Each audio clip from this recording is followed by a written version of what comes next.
So friends, today we'll be focusing on antihypertensive drugs. So firstly, we'll define what hypertension is. So hypertension is nothing but a sustained diastolic blood pressure which is greater than 90 mmHg with an elevated systolic blood pressure over 140 mm of mercury. So a chronic hypertension will lead to congestive heart failure, myocardial infarction, renal damage and stroke. Your cerebrovascular accidents would be increased in case of chronic hypertension. So firstly, we'll look at this important formula over here where blood pressure equals to cardiac output multiplied by peripheral resistance, which is offered by the vessels. So now let us see how the blood pressure is regulated in our body. So firstly, we have a sympathetic system with the help of the receptors like beta 1 receptors and the alpha 1 receptors. In case the beta 1 receptors are stimulated, there is increase in cardiac output. So as per the formula, when the cardiac output increases, the blood pressure also increases. And when the alpha 1 receptor is stimulated, there is increase in the peripheral resistance. So similarly, when the peripheral resistance is increased, the blood pressure also simultaneously increases. So that is one of the method how the blood pressure is regulated. And the second method is our RAAS system, which is nothing but renin angiotensin aldosterone system, which helps in vasoconstriction. That way it increases the peripheral resistance, and when the peripheral resistance increases, the blood pressure also increases. So these are the two methods through which our body regulates the blood pressure mechanism. Now we'll see the latest JNC classification of the blood pressure. So the normal blood pressure is 120 to 80. Simultaneously, pre-hypertensive state include 120 to 139, and diastolic blood pressures to 80 and 89. And your hypertension starts when the blood pressure is greater than 140. So stage 1 is 140 to 159, and stage 2 is 160 for systolic blood pressure. And in case of diastolic blood pressure, the stage 1 hypertension is 90 to 99, and in stage 2 it is greater than 100. So now, when will we start the treatment for an hypertensive patient? So initially, when the BP is exceeding over 140/90, and despite effects through lifestyle modifications like decreasing the salt intake and increasing regular exercises, despite all these lifestyle modifications, when the BP is uncontrolled and still over the ranges of 140/90, then is when we start the treatment for a hypertensive patient. So first we will look at the first line of drugs which we use for an hypertensive patient. So that would be with a small mnemonic like A, C and D. So firstly we'll use ACE inhibitors and angiotensin receptor blockers. Secondly, we'll be using calcium channel blockers, and then we'll be using diuretics. So firstly we will look about the ACE inhibitors. So the function of ACE inhibitors is they block the angiotensin converting enzyme. The mechanism of all these things we'll be seeing at the end. So firstly, it blocks the angiotensin converting enzymes. During that process, they increase the bradykinin levels because they decrease the bradykinin metabolism, which would exponentially increase the levels of bradykinin in the body. That would lead to the side effects of these drugs, including dry cough, angioedema and bronchospasm, which are major side effects of ACE inhibitor drugs. So the list of drugs which come under this is captopril, lisinopril, ramipril and enalapril. So indication of ACE inhibitors include hypertension, chronic congestive heart failures and myocardial infarction. And contraindications of ACE inhibitors include bilateral renal artery stenosis and pregnancy. So it is generally avoided in pregnancy because it might cause a fetal renal damage. The fetal kidney would be damaged. So that is why they are generally avoided in pregnant females. And the other drug is angiotensin receptor blockers, which would block the angiotensin receptors. And the drugs include losartan, valsartan and telmisartan. So now let's look at a picture here. So firstly, we were looking about the ACE inhibitors.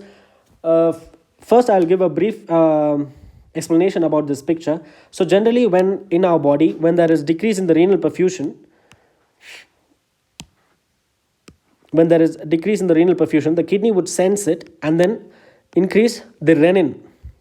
So what the renin does is it would convert the angiotensinogen, which is from the liver, into angiotensin 1, and this angiotensin 1 will be further converted to angiotensin 2 with the help of ACE, that is the angiotensin converting enzyme which is secreted from the lungs. So from the lungs you get the ACE, which would convert the angiotensin 1 to angiotensin 2, and angiotensin 2 has these potent effects which would increase the blood pressure. Firstly, it increases the sympathetic activity over here, and secondly, it would retain the water, so that way it would increase the blood volume, and that way increases the blood pressure.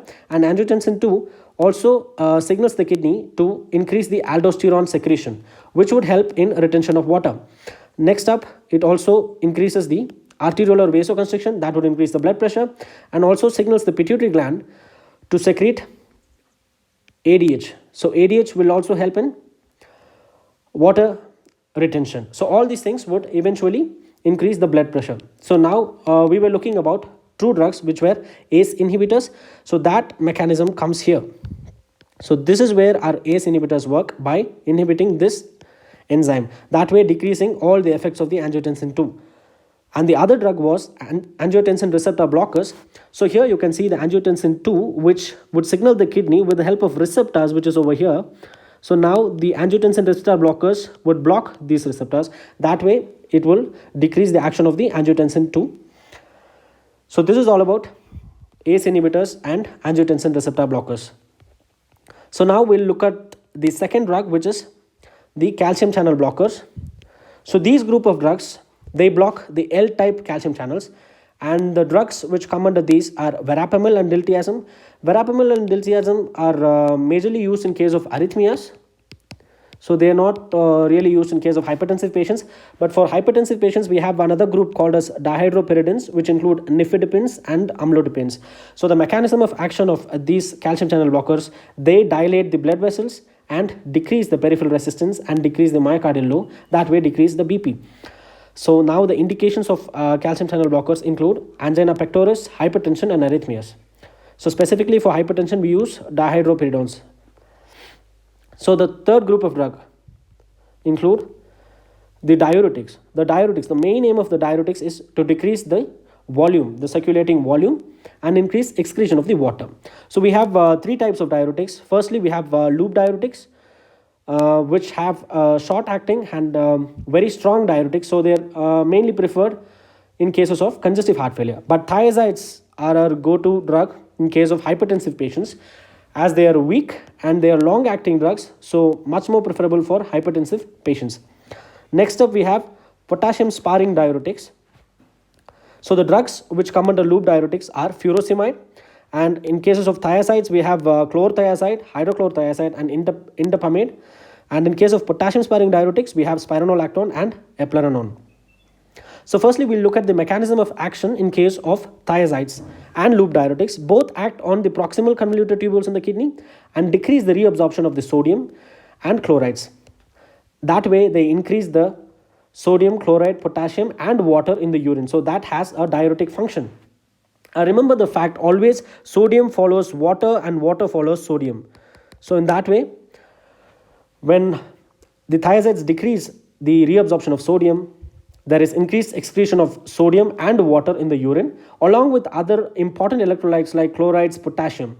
So that is why an important side effect for thiazides and loop diuretics would be dyselectrolytemia, because of loss of other important electrolytes during this function. So that is when we can use a potassium sparing diuretic, which act on the distal convoluted tubules, which only increases the sodium and water excretion, whereas they do not alter the potassium levels. So potassium levels are maintained when we use the potassium sparing diuretics.